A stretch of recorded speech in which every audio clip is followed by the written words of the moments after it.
First, let me say that it's really an honor to be here with so many destinations in the room, because it doesn't happen very often that we can travel to one place and see the world. So that is actually great. So it's an honor to be here. I know data is not the most sexy subject, but we heard this morning that it's also about transparency, and it's also about how you collect data, how you measure things in the right way, and then how you tell that story. You use the data to tell that story to your guests and maybe to the other businesses in the destination to get them on board. So what I would say from a hospitality industry perspective, there's actually a lot already there. So we are ready to give that to all of you and to see if it is relevant.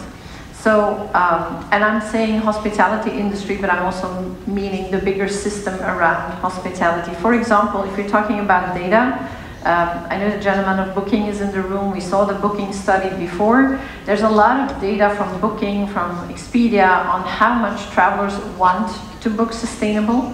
But then, of course, the crux of the matter is how much do they book sustainable? And we heard this morning 2%. I hope we can push that percentage up with certain specific labels and tools we have. But we're also going to do a syndicated study in the hospitality industry to see what the drivers are to convert, and how ready are people to actually book sustainable. So that is also going to come and ready to be shared with the world. I think an important one to note is that the industry came together many years ago, I don't know if it was, I think it's certainly 10 years ago, to define how a footprint of a hotel is measured in terms of carbon and in terms of water. And those tools are freely available to any hotel. They're on the SHA website. It's acronyms, I'm sorry, it's HCMI, so Hotel Carbon Measurement Initiative, and HWMI, so Hotel Water Measurement Initiative.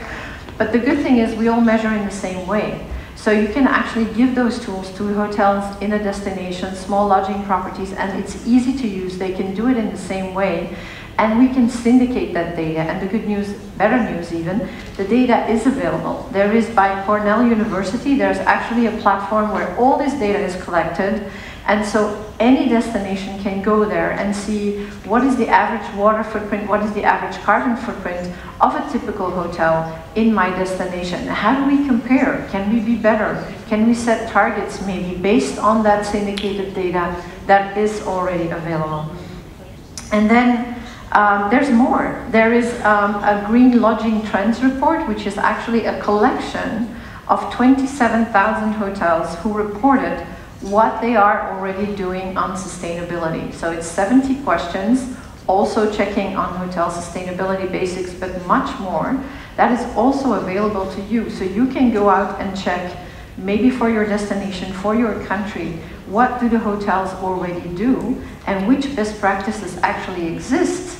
Because if you have the best practices available in some places, in some hotels, in your destination, it's very easy for you to be the catalyst as a destination to share that with everyone in that destination. That's just a few things. There's also a waste measurement methodology, there's a net zero methodology that we all defined, not as Radisson, but together with partners in the SHA collectively. So we all agree on how it needs to be done, and it's actually all available with also partners like UNWTO, very important player in validating that everything is right, that we can give this to the destinations also to use. So there's a lot there. There's a lot there. Yeah. Does anybody else want to pick up on the data question?